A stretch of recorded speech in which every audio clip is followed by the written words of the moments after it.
Eram esses os nossos lugares à mesa na hora das refeições ou na hora dos sermões. O pai à cabeceira, à sua direita, por ordem de idade, vinha primeiro Pedro, seguido de Rosa, Zuleika e Uda. À sua esquerda vinha a mãe, em seguida eu, Ana e Lula, o caçula. O galho da direita era um desenvolvimento espontâneo do tronco, desde as raízes. Já o da esquerda trazia o estigma de uma cicatriz, como se a mãe, que era por onde começava o segundo galho, fosse uma anomalia, uma protuberância mórbida, um enxerto junto ao tronco talvez funesto, pela carga de afeto.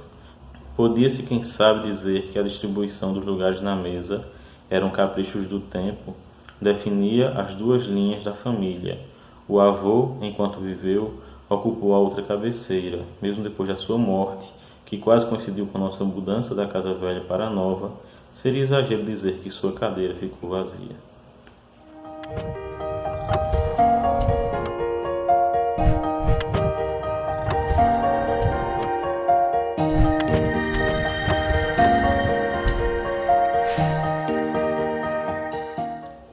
Bem-vindo a mais um Quixotada, o seu programa de literatura. Hoje trazendo um clássico da literatura nacional, um dos grandes livros da nossa literatura, contemporâneo ainda, o Lavoura Arcaica, do Raduan Nassar.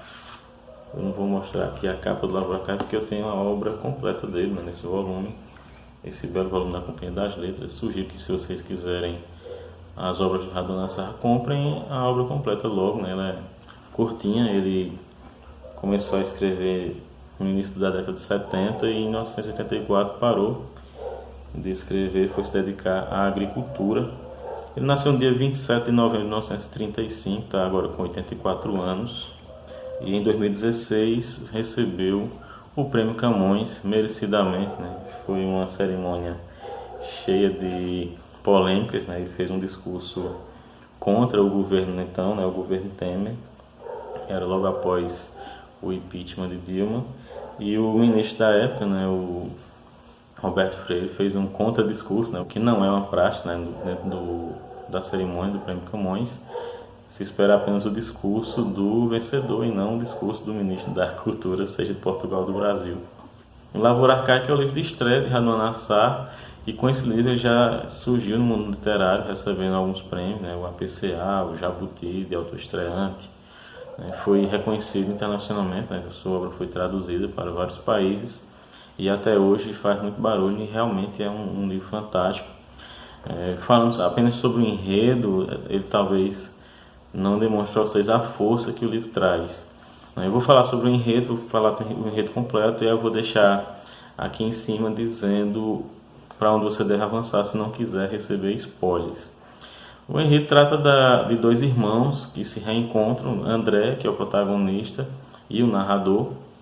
É um livro narrado em primeira pessoa, portanto, que segue um fluxo de consciência, né, o tempo psicológico. Ele não tem marcações de um tempo cronológico, você não vai saber exatamente qual o tempo que se passa. E também não tem marcações espaciais que indiquem o local. Então a gente não sabe se essa narrativa se passa há vários séculos ou se está se passando no nosso próprio tempo. E no enredo é bem simples, é uma releitura, né, uma inversão da parábola do filho pródigo. Nós vamos encontrar o personagem narrador, né, o André, em uma casa de pensão, né, num quarto de pensão, e ele recebe o seu irmão mais velho, Pedro, que veio levá-lo para casa. Então, basicamente, nós vamos ter essas duas partes do livro, né, a partida e o retorno. A partida é a parte mais extensa, tem 21 capítulos, enquanto novos são dedicados ao retorno. Eles viviam em uma fazenda e ele decide morar numa cidade. Eu já li para vocês na abertura uma passagem que narra quem são os personagens, né? Quem é essa família e os ramos, né? Então existe um ramo paterno e existe um ramo materno, e André está do lado do ramo materno. E podemos fazer uma leitura arquetípica, né, desses dois ramos, e uma leitura sociológica também, né, uma leitura histórica, filosófica. Então é um livro muito profundo que mereceria inclusive um Lavoura Arcaica anotado, né, como existe um Ulysses Annotated, né, porque ele traz muitas referências, não dá para pegar todas. Eu acho que teria que ser alguém que se debruçasse mesmo sobre o livro para poder pegar todas as referências que ele traz aqui. Na nota final ele traz algumas que são bem interessantes, né? Dá para esclarecer algumas coisas. Ele fala sobre a Bíblia, por exemplo, né? Quando se refere ao mito do filho pródigo. Também traz uma história de As Mil e Uma Noites. E no livro a gente vai perceber que existe muito dessa questão da imigração também, né? São pessoas que trazem uma tradição mediterrânea, né, para o nosso país. Sugere que seja no Brasil porque ele fala sobre árvores nacionais, né, árvores brasileiras, como o ipê, por exemplo. No enredo nós vamos encontrar André, que é o narrador protagonista, em um quarto de pensão, e ele recebe a visita do seu irmão mais velho, Pedro, que decidiu ir até lá para levá-lo de volta para casa. Então nós vamos descobrir que ele saiu de casa e que esse irmão mais velho decidiu levá-lo de volta ao lar como uma forma de restaurar o paraíso familiar, digamos assim. Mas vamos acompanhar as memórias de André e perceberemos que não era esse paraíso como o Pedro afirma, né, ou como ele tenta convencer o seu irmão de que fosse. Inclusive vamos descobrir que André teve uma relação incestuosa com sua irmã, Ana, e essa relação não parece ter sido totalmente consentida. Em um dos capítulos ele tenta convencer Ana a viver esse amor com ele, como condição para que ele fique, né, nessa fazenda em que eles viviam. Mas a Ana, que está dentro de uma capela, se nega a falar com ele e então ele decide ir embora. Então vamos acompanhar durante 21 capítulos as razões que levaram o André a sair de casa, né, e as razões do Pedro para que ele retorne, enquanto que na segunda parte, que é o retorno, encontraremos 9 capítulos que narram como foi o regresso dele e a tragédia familiar de que isso surgiu. Né, se faz uma festa, né, em comemoração ao retorno de André, e nessa festa ele levou uma mala que ele tinha, né, que o Pedro encontra lá no quarto de pensão em que ele estava, e essa mala traz recordações de várias prostitutas ou mulheres com as quais ele conviveu. E durante a festa de retorno, né, desse filho pródigo, Ana surge com esses penduricais, né, com esses enfeites, e começa a dançar de forma muito lasciva, e então o pai dela a assassina, né, diante das pessoas, né, dos trabalhadores da família. E essa história então é uma história de uma destruição familiar, né, de uma família com vários atavismos. O que torna a Lavoura Arcaica tão genial é que Radonassar conseguiu casar perfeitamente a sua filosofia, a mensagem que ele queria passar, com a sua linguagem, né? Uma linguagem que casa perfeitamente com o título, né? Lavoura Arcaica, e com o enredo. Quando ele fala sobre os lugares na mesa, né? Ele fala sobre 2 ramos dessa família que podem simbolizar perfeitamente 2 ramos da nossa sociedade, né? Existe aquele ramo do pai que vai para a direita com o filho mais velho, né, e 2 irmãs, e o ramo à esquerda dele, né, que começa com a mãe e então vai com o André, com a Ana e com o filho mais novo, o Lula, que quer seguir os passos do André, quer também ir embora. E inclusive isso é uma alusão a um livro do André Gide, né, uma peça em 5 atos, em que ele fala sobre o retorno do filho pródigo. E nessa peça de Gide, o irmão mais novo do filho pródigo chega para ele e diz que vai embora e que não vai fracassar como ele fracassou. Esse livro é uma releitura do filho pródigo, a gente pode ver desde o início, né, quando Pedro vai à procura de André, e também com o retorno dele, né, a festa que se faz com a volta dele. Só que é uma releitura que mostra consequências bem diversas daquelas descritas na parábola bíblica. O Radonassar cria uma linguagem que é arcaica e ao mesmo tempo moderna. Isso é impressionante, né? Ele usa palavras muito antigas, né, e ao mesmo tempo a forma como ele as lança no papel, como é feita a narração, né, o discurso indireto livre, é algo de moderno, né? A forma como as ideias são lançadas, as contradições, os diálogos. Então a própria linguagem do Radonassar é uma lavoura arcaica, né? Ele está produzindo através de algo antigo, né? De uma linguagem antiga, uma linguagem que vem lá de livros sagrados como a Bíblia, o Alcorão. Ele que é de uma família libanesa e aparentemente ele retrata muito de sua família aqui, inclusive o pai dele era João, né? E o pai de André é Yohana, que é a palavra hebraica que de origem é a palavra João.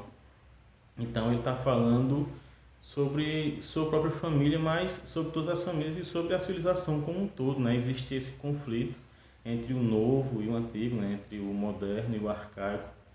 E ele vai mostrar que, inclusive, a gente às vezes pensa que está sendo moderno quando está sendo, na verdade, arcaico, né? Por exemplo, quando você fala sobre a liberdade total, né, sexual, a liberdade sexual é algo extremamente antigo, né? É algo muito anterior à civilização, né? Nos nossos ancestrais que viviam ainda em estado de natureza eram totalmente livres sexualmente. Então, o controle sexual foi algo que deu um impulso para a civilização.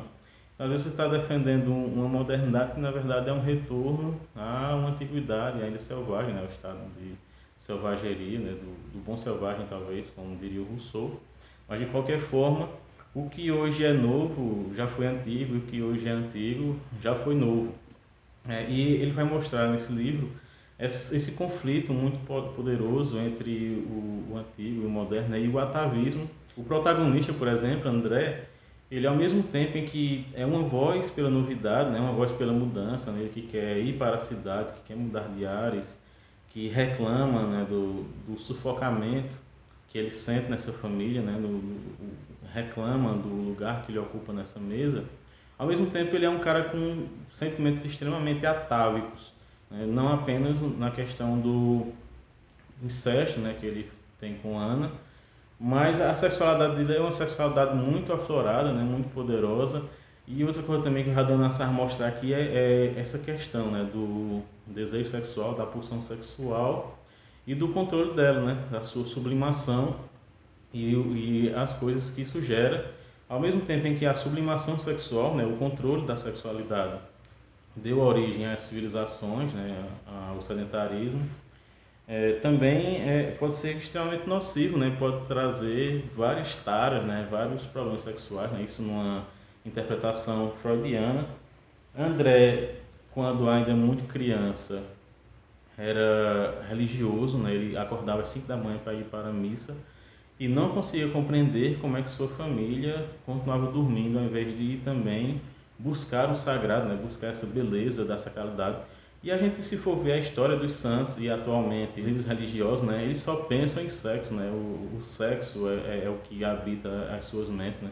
Você não precisa nem ir para os eixos de Santa Teresa, né? Qualquer discurso de um pastor, de uma pastora, de uma ministra da mulher, você vai ver o quanto essa energia sexual, né, que eles tentam controlar, o quanto isso os domina, né, e tudo o que eles pensam sempre acaba refletindo nesse desejo sexual que eles não conseguem liberar. E tem uma passagem que mostra essa relação entre sexualidade sublimada e fé, né? Meu Deus, eu pedia um milagre, e eu na minha descrença te devolvo a existência. Me concede viver esta paixão singular, fui suplicando, enquanto a polpa feroz dos meus dedos tentava revitalizar a polpa fria dos dedos dela.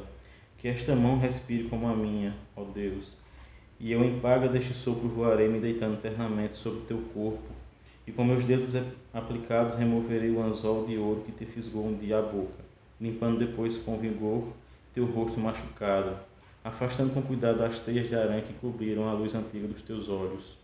Não me esquecerei de tuas sublimes narinas, deixando-as tão livres para que venhas a respirar sem saber que respiras.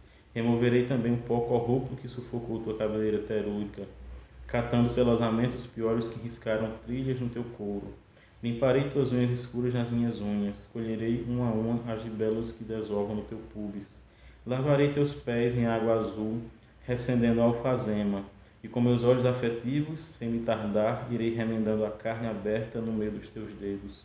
Te insuflarei ainda o ar quente nos meus pulmões, e quando o vaso mais delgado vier a correr, tu verás então tua pele rota e chupada encher-se de açúcar, e tua boca dura e escancarada transformar-se num pomo maduro. E uma pendugem macia ressurgirá com graça no lugar dos antigos pelos do teu corpo, e também no lugar das tuas velhas axilas de cheiro exuberante, e caracóis incipientes e meigos na planície do teu pubis. E uma penugem de criança há de crescer junto ao halo doce do teu ânus, sempre túmido de vinho.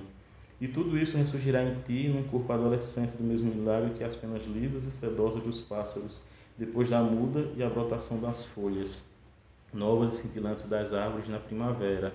Então ele segue esse monólogo, né, falando a Deus, e ele fala a Deus de uma forma muito erótica, né, como se Deus fosse mais corpo do que espírito, né.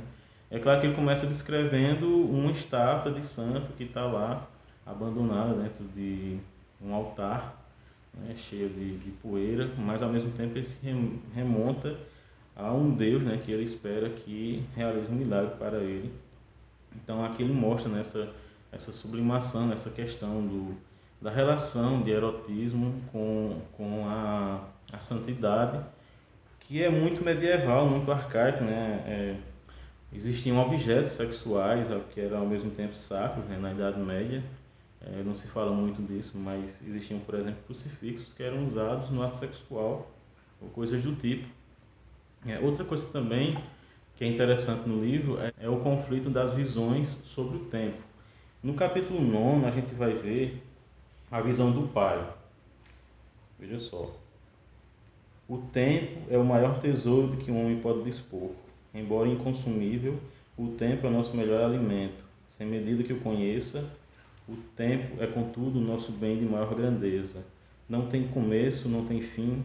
É um pomo exótico que não pode ser repartido, podendo, entretanto, prover igualmente a todo mundo. Onipresente, o tempo está em tudo. Existe tempo, por exemplo, nesta mesa antiga. Existiu primeiro uma terra propícia, existiu depois uma árvore secular feita de anos sossegados. E existiu finalmente uma prancha nodosa e dura, trabalhada pelas mãos de um artesão dia após dia. Existe tempo nas cadeiras onde nos sentamos, nos outros móveis da família, nas paredes da nossa casa, na água que bebemos, na terra que fecunda, na semente que germina, nos frutos que colhemos, no pão em cima da mesa, na massa fértil dos nossos corpos, na luz que nos ilumina, nas coisas que nos passam pela cabeça, no pó que dissemina, assim como em tudo que nos rodeia. Rico não é o homem que coleciona e se pesa no amontoado de moedas, e nem aquele devasso que se estende em mãos e braços em terras largas. Rico só é o homem que aprendeu, piedoso e humilde, a conviver com o tempo, aproximando-se dele com ternura, não contrariando suas disposições, não se rebelando contra o seu curso, não irritando sua corrente, estando atento para o seu fluxo, brindando antes com sabedoria para receber dele os favores e não a sua ira.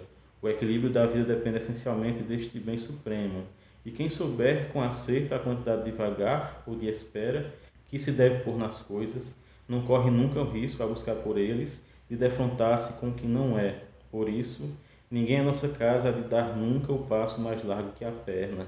Dar o passo mais largo que a perna é o mesmo que suprimir o tempo necessário à nossa iniciativa, e ninguém em nossa casa há de colocar nunca o carro à frente dos bois. Enquanto isso, no capítulo 17, veremos o tempo de acordo com André. O tempo é versátil, o tempo faz diabruras, o tempo brincava comigo, o tempo se espreguiçava provocadoramente. Era um tempo só de esperas, me guardando na casa velha por dias inteiros. Era um tempo também de sobressaltos, me embaralhando ruídos, confundindo minhas antenas, me levando a ouvir claramente acenos imaginários, me despertando com a gravidade de um julgamento mais áspero. Eu estou louco, e que saliva mais corrosiva a desse verbo, me lambendo de fantasias desesperadas, compondo máscaras terríveis na minha cara, me atirando às vezes mais doce em preâmbulos afetivos de uma orgia religiosa. Que potro enjaizado corria o pasto, esfolando as farpas sanguíneas das nossas cercas, me guiando até a gruta encantada dos pomares. Que polpa mais exasperada, guardada entre folhas de prata, tingindo meus dentes, inflamando minha língua, cobrindo minha pele adolescente com suas manchas.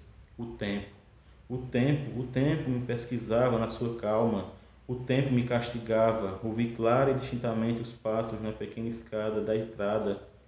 Que súbito espanto, que atropelos, vendo o coração me surgir assim de repente, feito um pássaro ferido, gritando aos saltos na minha palma. Disparei na direção da porta, ninguém estava lá. Investiguei os arbustos destruídos, no abandono do jardim em frente, mas nada ali se mexia, era um vento parado, cheio de silêncio. Nem mesmo uma tímida palpitação corria o mato. A imaginação tem limites, eu ainda pude pensar. Existia também um tempo que não falha. Voltando ao quarto onde eu ficava, mal entrei, voei para a janela, espiando através da fresta. Deus! Ela estava lá. não longe da casa, debaixo do telheiro selado que cobria a antiga tábua de lavar, meio escondida pelas ramas da velha primavera, assustadiça no recuo depois de um ousado avanço, olhando ainda com desconfiança para minha janela, o corpo de Campônia, os pés descalços, a roupa em desleixo cheia de graça, branco, branco, o rosto branco. E eu me lembrei das pombas, as pombas da minha infância, me vendo também assim, espreitando através da veneziana, como espreitava do canto do paiol quando criança a pomba ressabiada e arisca, que media com desconfiança os seus avanços, o bico minucioso e preciso bicando e recuando, ponto por ponto, mas avançando sempre no caminho tramado dos grãos de milho. E eu espreitava e aguardava, porque existe o tempo de aguardar e o tempo de ser ágil. Foi essa uma ciência que aprendi na infância e esqueci depois. Então, enquanto o pai fala que nós temos que ter paciência o tempo todo e que o tempo tudo construi, né, que nada se constrói sem o tempo, para André o tempo brinca e o tempo muda, o tempo reflui, é algo mais maleável. E ao mesmo tempo que ele aprendeu a ter paciência, ele também se impacienta, ele também quer que as coisas aconteçam mais rápido do que deveriam acontecer. E eu acho que a mensagem mais importante desse livro é que aqueles que tentam preservar, né, um paraíso terrestre, aqueles que tentam evitar a mudança, com medo de que a mudança possa destruir a família, né, destruir o tecido social, as reações muitas vezes apressam justamente esse resultado, né, o reacionarismo. Aqui fica muito claro que é aquele que mais quer preservar a tradição, a família, através de suas reações, muitas vezes acaba precipitando aquele final que ele não gostaria que acontecesse, né? Acaba trazendo aquela destruição, aquela ruína que ele acredita que está protegendo a família de sofrer. Espero que vocês tenham gostado do vídeo. Se gostaram, não esqueça de se inscrever, de curtir, comentar, compartilhar. A gente se vê no próximo Quixotada, o seu programa de literatura.